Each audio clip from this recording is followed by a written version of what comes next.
My name is Nick Baldwin, and I'm going to be the host of Showtime at the Senate. It is our first preview show for things to come at the Senate Theater in 2020 and then beyond.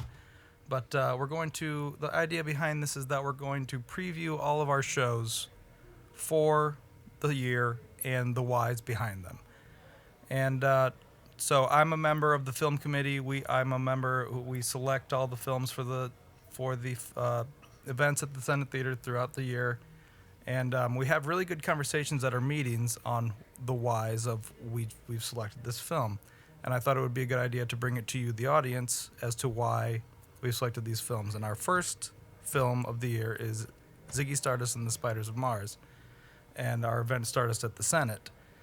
And so I wanted to bring my guest, Zoe Villegas, who is a tarot card reader and community organizer in Detroit, and my fellow movie committee member, Lindsay Robillard, and discuss why exactly we wanted to show Ziggy Stardust and the Spiders of Mars. Say hi, everyone. Hi. Hi. So, Zoe is not technically a member of the Senate Theater, but she is a loyalist, a Senate loyalist, and a friend of ours, and has a lot of reasons why she wanted to bring Ziggy Stardust and the Spiders of Mars to the theater. And so I would definitely wanted to bring her in and talk to her about why this film impacted her and why she wanted to share it with everyone else. So when we first met, and I think this is probably one of the first times we ever met, was when you brought this idea to us, and how when you first saw it when you were younger, it impacted you such a great deal. Tell us about that. So one thing is that I think Ziggy Stardust is single-handedly the most impactful cinematic experience of my entire life. And for me, I hold a lot of love for the Senate Theater, so that those two experiences being paired together seem to be just like the culmination of everything that I love, kind of bursting with sparkle and personality. And I don't know. Anyway, so the first time that it showed was the anniversary of Ziggy Stardust when it was released at the Detroit Film Theater, and it was something that was sold out, and they had to have a second showing even to accommodate. It was standing room only. It was like watching the performance in 1973. People showed up in droves, and they were in their most outrageous clothes, and it was at a time where I was an adolescent, and that was just hugely influential. I was a big Bowie fan, even from a young age, from 11 and 12 years old. And however old I was when that came out. It's 2003. 2003. However old. Doesn't matter. Whatever Adolescence. age. Yeah. It was I was a big glam fan. I was a big Bowie fanatic, and it was just amazing to see just the freaks and the weirdos and the outcasts, all the people that you had seen around the city in one place, and how universal the experience of David Bowie was. So that was the reason why I approached Senate Theater and asked if we could ultimately just capture that moment again. This time David Bowie had passed, and I thought it would be a great way to honor him. And that is why we have our Stardust at the Senate event at the time that we have it. It is in between his death day and his birthday, so it is truly a celebration of Bowie. The whole day will be. We have a whole bunch of stuff going on. Lindsay, tell us about some of the stuff we have going on. Yeah, so obviously the highlight is hundreds of Detroit's best dressed Bowie fans pretending like we're at a 1973 Ziggy Stardust tour concert, right? So, which is really fun. But we have decided to expand the event, and we invited local artists who were inspired by David Bowie to submit their artwork. So Nick's helped us curate a really fantastic art show. We have a lot of great artists. Blight Hernandez, Loki Gregory, a lot of local artists who were inspired by Bowie, who made Bowie pieces and continue to make Bowie pieces, frankly. They keep submitting them and said, look what else I made. Can I bring this too? Can I bring this too? Exactly. So that's going to be a great part of the show. It's going to be fantastic. We're going to have, I think it's one of the artists has reimagined some old boring busts as Ziggy Stardust, and those are going to be our best embodiment of the spirit of David Bowie awards. It's not a costume contest Right. The best embodiment. of the spirit. You don't have to look like Bowie. You got to feel like him. Right. We've got other special guests to come in. We do. We have Carrie Lauren, who is a founding member of Destroy All Monsters, and I think in 2015 he won the Kresge Arts Award, and he's a underground curator at the Mike Kelly's Mobile Homestead for the MoCAD Museum, and he's a huge Bowie fan. And so from 2016, when I first started trying to organize an event honoring David Bowie, I reached out to Carrie Lauren, and we were going to collaborate on something. And so it's good that he's going to be involved this year because he's a huge Bowie fan. The other thing is that Ziggy Stardust, in particular, there's a lot of Bowie fanfare that focuses on the other incarnations of Bowie. When you see that there's a circuit that always shows Labyrinth or shows The Hunger, or even or other films, there's not much. There really hasn't been much of a they haven't shown Ziggy Stardust that much, and it's something that I think is especially captivating because it is a live concert footage, and it's a particular era of David Bowie that where he is Bowie the rock superstar, and he's not, and so his identity is always fluid, is always changing. But Bowie, the rock star in 1973, and particularly with Mick Ronson, his guitarist, who was one of the greatest composers of the 20th century and one of the best guitar players, and who died still relatively unknown comparatively to David Bowie, I think that it's important to honor his memory as well. It's interesting when you say it like that, because when I was doing my research on this film, and I love the film, but it is sort of panned a little bit by critics and audience members as almost like a found footage type of film. Like, it's grainy, it's dark, it's hard to see. It's almost as if the shots are, I mean, it's from the point of view of an audience member. So imagine being an audience member in a concert trying to film in 1973 the performance. And yeah, there's some backstage stuff which is extremely interesting, but it's at the time, and still it is panned for that reason. Like, it's not, the best of film quality. And it took almost 10 years for it to be technically released worldwide. It took from, let's see, 1973 to 1983. 1973 to 1983. They had a 79 film premiere at the Edinburgh Film Festival, which I don't know if they had any others besides that, but I think it was a one-time screening, and then still took more years before it actually became available. So I can talk a little bit about that. So one of the things that D.A. Pennebaker, the director of Ziggy Stardust and the Spiders from Mars, is known for, he's actually better known for Don't Look Back, which is a Bob Dylan documentary. And the name of the kind of film school that he belonged to and helped pioneer really in the United States is Cinema Verite, direct cinema. So before this, before the 60s and some of the work he was doing, people made documentaries like, I'm going to film a thing and I will tell you about it in voiceover. And so what D.A. Pennebaker and his colleagues did, in addition to actually innovating the cameras, it's called synchronous sound. So you're taking the sound and the video is synced up. So that's some of the issues with the sound in the film, and that's why it took so long to get it finished.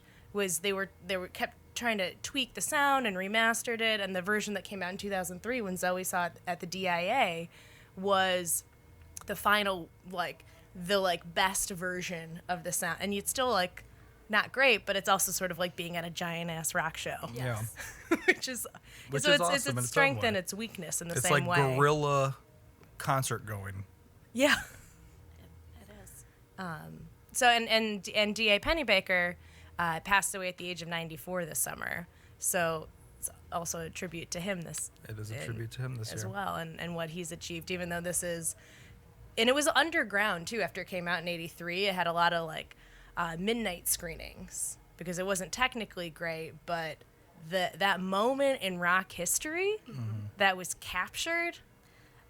Absolutely. And I believe Pennebaker didn't even know until the day before that he was going to shoot this film. He thought he was shooting Mark Bolan. He was shot exactly. He And also didn't know who Bob Dylan was before he filmed Bob Dylan. He had seen, what I read, he had seen Bowie the day before, and he was assigned to make a short, and a 20-minute short of the Bowie performance, obviously not knowing that it was going to be the final performance as Ziggy Stardust, because no one knew that besides Bowie himself and maybe a few others. But when he saw Bowie the night before as Ziggy Stardust, he's like, wow, we need to shoot the whole thing. And so part of the problems, I guess, or however you want to put it, of the filmmaking was that we're talking 24-hour turnaround. And you only had so many cameras. I mean, I think I might not be right on this, but I think this is before, like, you had sound booth recordings. So it wasn't like you were recording at the sound booth and you would match that up to the footage. The cameras were recording the sound, so it was the sound in the Hammersmith Odeon. right, Yeah, raw sound. yeah, that's right. It's all a very organic experience, and for the massive height of fame that Bowie reached, it still is a complicated story, tracking down the film and everything else, and just the way that you experience it in the theater is like going to the concert, and so yeah, we can focus on Labyrinth or The Man Who Fell to Earth and all these other films that, Which, frankly, I think The Man Who Fell to Earth is really boring. I do too. I do too. I'll be honest that the only Bowie that I am a fan of is Mick Ronson era Bowie. That's did not why know I that. am attached to, In particular. in particular. I looked up the tour today, and I found out that it was a long tour. He had toured for 2 albums that tour, and he came to Detroit twice. In '72, he played at the Fisher Theater, and then in '73, he played at the Masonic 2 nights in a row, March 1st and 2nd of '73. So that's pretty awesome. Also, an interesting thing, someone who attended the film last year reached out to me and became a good friend of mine. He handed me, he framed a handbill from Fisher Theater from the Ziggy Stardust performance. Well, you got to bring that and put it up And it on was, display. it shows the radio station that sponsored it, WABX, and it's presented by, the promoter was called Gemini. Oh, that's the name of Zoe's tarot company. Yeah. Company? Is that right? Oh, cultural organizing syndicate. Syndicate. So, Yeah, so that's- I guess more about why you should come, even if you've seen Ziggy Stardust and the Spiders from Mars. It's our annual fundraiser. And it's our first annual fundraiser, but we're tickets are $10. We're gonna have a bar. We've got DJs. What are the name? Jamie Spiker and Blake Hill, who are 2 glam enthusiasts, and they're really awesome, and they're going to be DJing vinyl. Yep. So we have vinyl DJs. We've got someone who's going to be playing Bowie on the Baby Grand in the Senate's piano lobby. After the show, we'll have in the auditorium music videos, and we're going to dim the lights in the concession lobby for dancing awesome. with our DJs. We also have local artist Lenny Sinclair coming. Lenny Sinclair is an iconic rock photographer. She is a staple of Detroit's art scene, not just rock, but jazz and all. She was around the entire 60s, 70s, 80s, and now. And she also, I believe, won the Kresge. Probably. Kresge. Yeah. She's going to be vending photographs from that era. And we're going to be inviting some audience participation, too. So if you were listening to this and you were at the show at the Fisher in '72 or the Masonic Temple in '73, think about what you remember from that experience, because those of us who were too young for that, All of us here. which is everyone in this room, would love to hear about it. Absolutely, absolutely. So about the fundraiser, there's a very specific reason for the fundraiser this year. And Lindsay, tell us about the reason. We're missing a marquee. The Senate Theater is on Michigan Avenue, Southwest Detroit, tons of traffic, but the marquee that has the letters that tell you what's happening at the theater literally was falling off the building. So they had to take it down a few years ago, and it's no mean feat. So we've got an install date of mid-March of 2020, and at that point, our final payment of $57,000 is due. So all of the proceeds from tonight, from this event, are going to go to getting that marquee up so we can share the really affordable, mostly family-friendly, Mostly. very, very, very, very mostly. So we've got a late night summer series you'll be hearing more about. Yes. So that we can share it with our neighbors. Absolutely. Folks who are like, the Senate Theater is this mysterious building that sometimes I hear haunting organ music coming out of. And we'll get into that organ in a later show. We'll get into the history of the Senate Theater in a later show. Those are all things we're going to touch on eventually. But Stardust at the Senate. We're going to screen Ziggy Stardust and the Spiders of Mars January 11th, Saturday. Doors will open at 7 p.m. There'll be an art show going on from 7 p.m. to all night. 8:30 we'll have a rock panel with Carrie Lauren, and Lindsay, and me. Yep. Lindsay. In our sparkliest. And Ziggy Stardust and the Spiders from Mars will screen at 9 p.m. And then after party begins immediately after that. Party, party, party. Do we miss anything? Tickets $10. Yep. $10, www.senatetheater.com. At Senate Theater on Instagram, Senate Theater on Facebook. Follow us. That's it. Closing thoughts? Really excited. Rock and roll. Rock and roll.